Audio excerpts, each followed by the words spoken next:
So now let's go back to the National Archives and pretty much by finding those documents, how is that? How will that change things, and what could be done with them? Well, by going and digging for 9 days with over 100 people from the National Archives and my 5 people, when we finally found them on the ninth day, they didn't want to give them to us. They didn't want to show them to us. I had to call the head of the National Archives again, threaten to sue him if he didn't give me access to them. I said, you wouldn't be looking for this if it wasn't for me. He goes, yeah, you're right. And so I get this big giant box in front of me with all these constitutions for Washington, Oregon, Idaho, Montana, South Dakota, North Dakota, Wyoming, Utah, Nevada, Arizona, Colorado, New Mexico, and the state of Lincoln, which was later turned into Kansas and Nebraska. Those and the polling records to prove that these are the only constitutions that are ratified by Congress, passed by the Senate, and signed into law by the President for all these Western states. And miscellaneous document number 55 was Washington's, which I filed with the state of Washington's archives, which they lost, not once, but twice. I had to threaten them twice. As I said, listen, I didn't give these to you. I didn't give this Constitution of the polling records to you. I lent them to you. They're on loan. And if you don't find them, I'll send someone from the National Archives. They will find them, and somebody's probably going to go to jail. Oh, we found them the next day on the desk. It's amazing. I'm like, yeah, God works in mysterious ways, doesn't he? But so now they have the 1878 Walla Walla Constitution at the state archives. But I think what you got to do is ask for miscellaneous document number 55 filed by Kurt Riggin. Because in 2000, I filed miscellaneous document number 55 was the 1878 Walla Walla Constitution, 119 pages, all handwritten, all 19 by 8.5 by 19. And now if you go there and you say, I want the Constitution for the state of Colorado from 1878, they give you an 8.5 by 11 45-page one that's typed.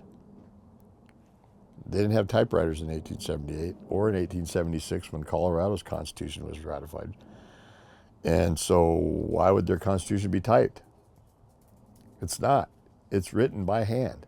And miscellaneous document number 34 was Colorado's.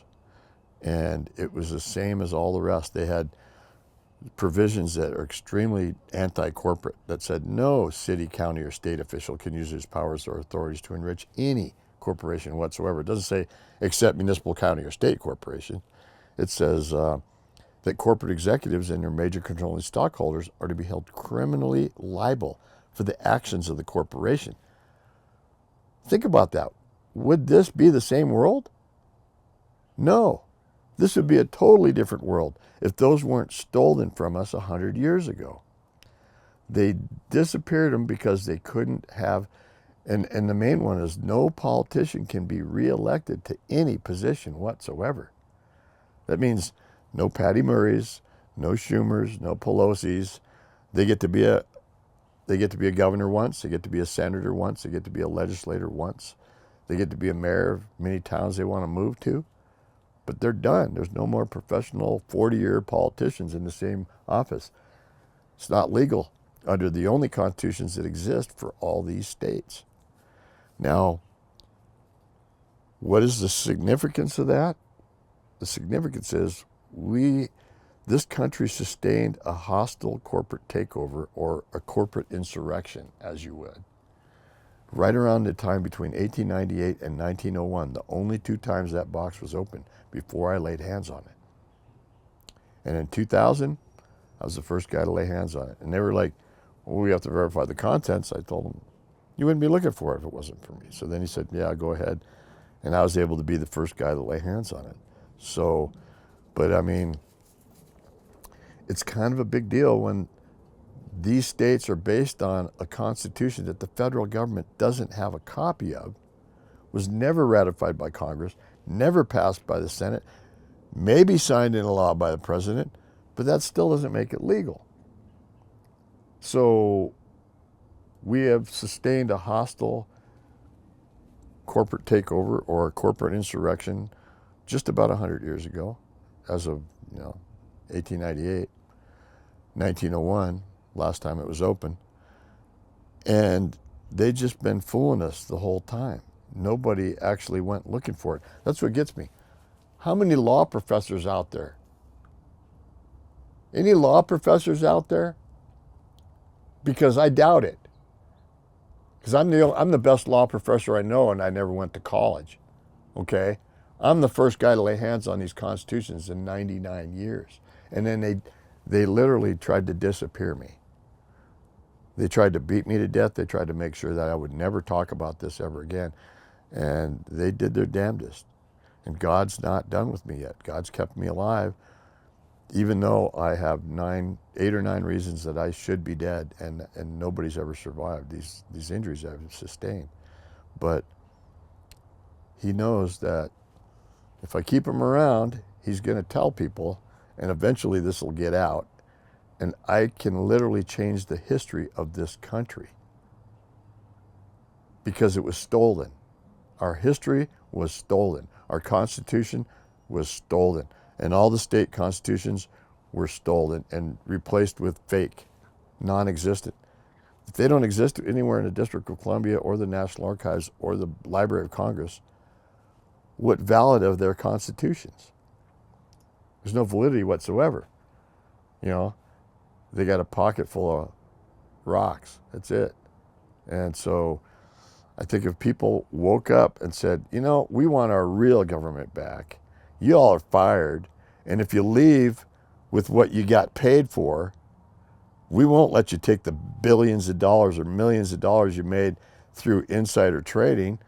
We might have to prosecute you for treason and insurrection,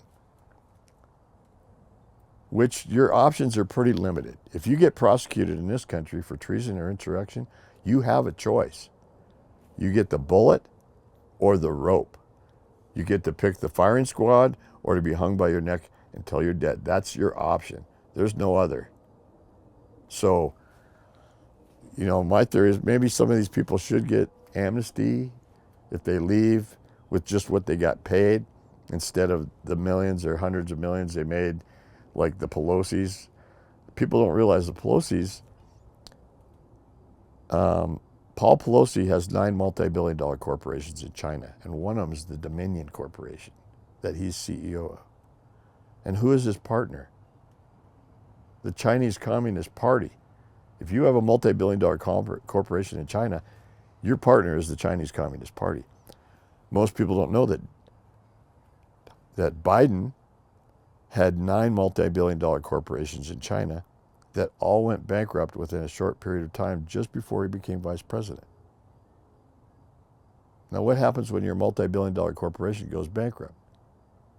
Do you pay your bills? No, you don't. You walk away with your money as full as pockets as you can stuff them. And maybe you might have to pay some people to help carry some of the money. So he had 9 multi-billion-dollar corporations in China, just like Pelosi's husband has. And what could possibly be wrong with that picture? There's this thing called the Logan Act. Nobody wants to talk about it. They threatened Trump with it, which I thought was hilarious. Because if any of them read it, the Logan Act says you can't be part of a bank. You can't be part of a major CEO in a corporation and be in office as a senator and a legislator. They don't fit together. You can't be an attorney and be in the legislature or the House. That's in the original constitutions. They didn't want people with titles of nobility running our country. And they said, if you're an attorney, you don't need to be in the legislature or the Senate. Well, who's running the Senate and the legislature now? Mostly attorneys. So if we went back to these only constitutions that exist for these states, there'd be I guess you would call it almost like the country would get a massive enema. And I think, this country needs one more than anything. And if we woke up enough people to say, hey, here's the real history of your country. Not the fake one that people made up between 1898 and 1901 and stuffed up your hind end. This is the real corporation. This is the real country. This is the real government. And it has nothing to do with an incorporation. If they're incorporated, they can't have anything to do with our country. They can't be in charge of our state. They can't be in charge of a city. They can't be in charge of a county. And in this state of Colorado, we have the most corrupt county and the most corrupt state in the union, because I'm pretty sure at least 5 of these counties, if not 6, are privately owned, including Mesa, Gilpin, Boulder, Jefferson, and Douglas. And now, after talking to the people up in Clear Creek, I found that Jefferson bought Clear Creek County, and now they own Clear Creek County. Okay, let me ask you this. The constitutions that you found, how did that transpire into the tribal aspect of your research? The Constitution, what those do is they are integral with the treaties handed out to the tribes, and they designate this is their tribal land under their treaties, and they will honor, they say we will honor the treaties signed by our president and ratified by Congress and signed into law by passed by the Senate. And so all these, and that's why McGirt is such a big deal. It's called McGirt versus Oklahoma, and it's just a little over a year, almost 2 years ago, I think now. The Supreme Court case handed down in a decision called McGirt versus Oklahoma 3.25 million acres of Oklahoma, including all of Tulsa, now belong to one tribe, the Muskogee Creek Nation, who I represented for about 12 years. And now the Tahlequah Cherokees, the Seminoles, and the Osage, they want me to help petition for their land, which means 70% of the state of Oklahoma would belong to 4 tribes. That's just one state. My tribe legally owns the port of Everett. We own the north end of Camano Island, all of Whidbey Island, the Orcas Islands. And Whidbey Island has a Naval Air Force base on it. That's where our burial sites are, is on Whidbey Island. And they don't want to let us on there to see our burial sites. They're not too big on that. But they have to once a year. But these treaties are embedded in the constitutions that I found, and these constitutions are anything but corporate friendly. And basically, if we can find enough people that are willing to say, these are the only constitutions that are in the National Archives or the Library of Congress for these states, I guess we're going to have to go by them. Unless you guys can prove where the ones you got, these 45-page, 8.5 by 11 ones, were ratified by Congress, passed by the Senate, and signed into law by the President. I have polling records to prove the ones I had, or the ones I found, were. Nowhere else is there anything that says that anything they got is even in the District of Columbia, much less the National Archives or the Library of Congress. So that's kind of a problem. It's got to be in that 10 square miles legally to be legal, and it's not. I've been fighting a fight for 25 years now that I started in 2000, and I never thought I'd end up where I was. I never thought that I wouldn't be able to find the constitutions, and it would take us days and days, over a week, and then when we finally found them, they didn't want to let us see them. They wanted to try to stop us. So then when I finally saw them, got constitutional copies, our copy fee from the National Archives was $77,000. And we had, 100 to, I'd say 110 to 119 page constitutions, all of them. And for Washington, Oregon, Idaho, Montana, South Dakota, North Dakota, Wyoming, Utah, Nevada, Arizona, Colorado, New Mexico. Did I get Nevada? Yeah, I think I got Nevada. And the state of Lincoln, which is now Kansas and Nebraska.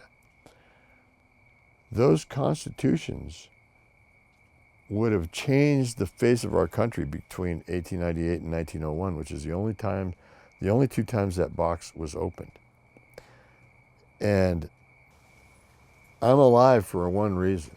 I have multiple reasons not to be alive medically, but I have one good reason to be alive, and that is to help repair the history of this country. Not many people can say they can change the history of this country. I'm one that can. And what I found 25 years ago literally changes the face and the history of this country, because it makes to where all the Western states cannot be what they are. They cannot be corporations.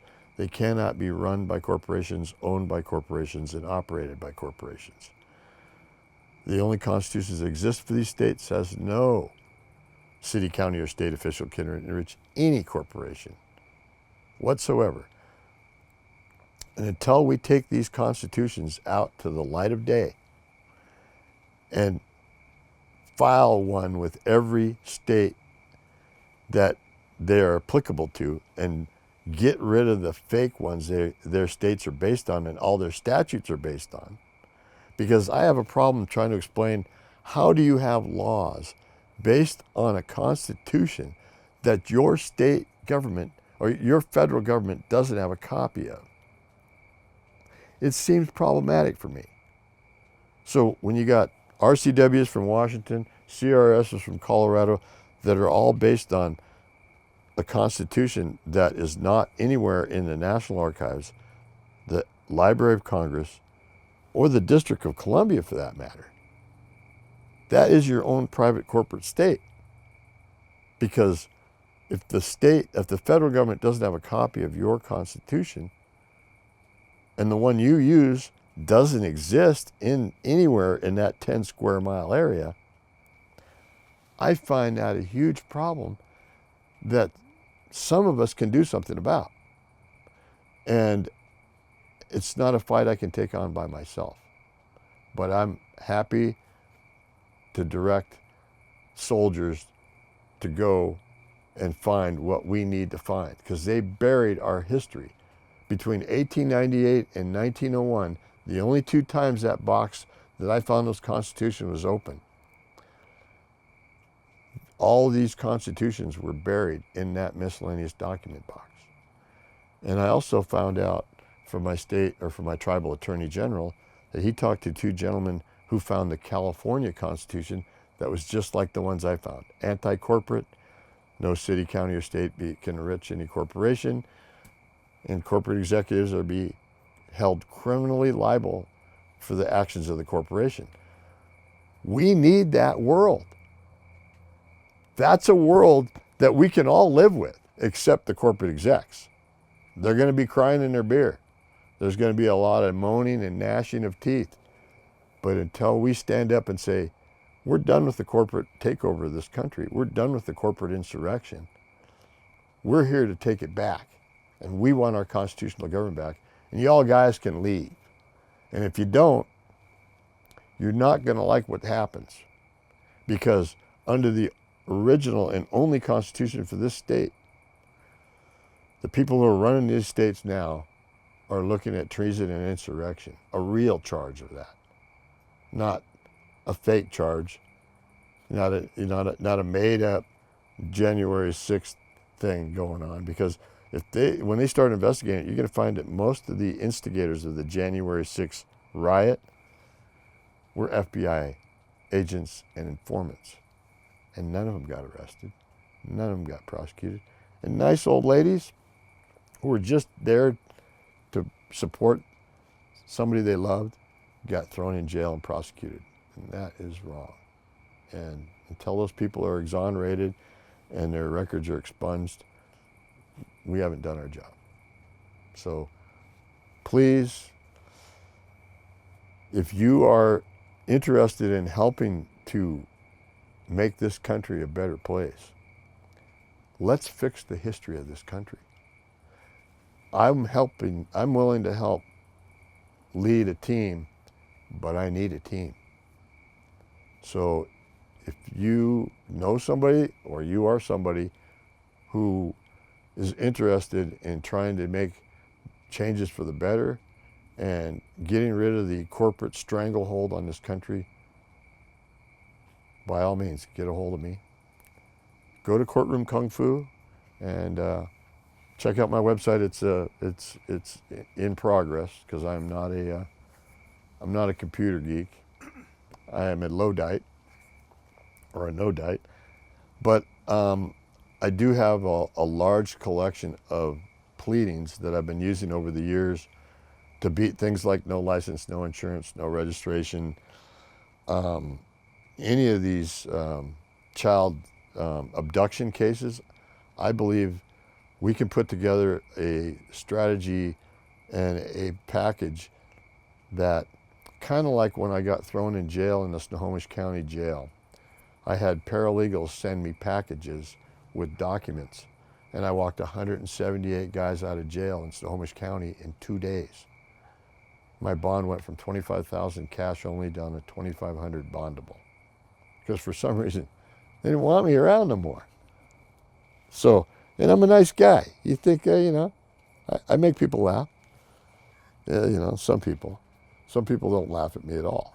But some of us with a sense of humor, we got to do what we can to try to get this country out of the hole that was dug for us.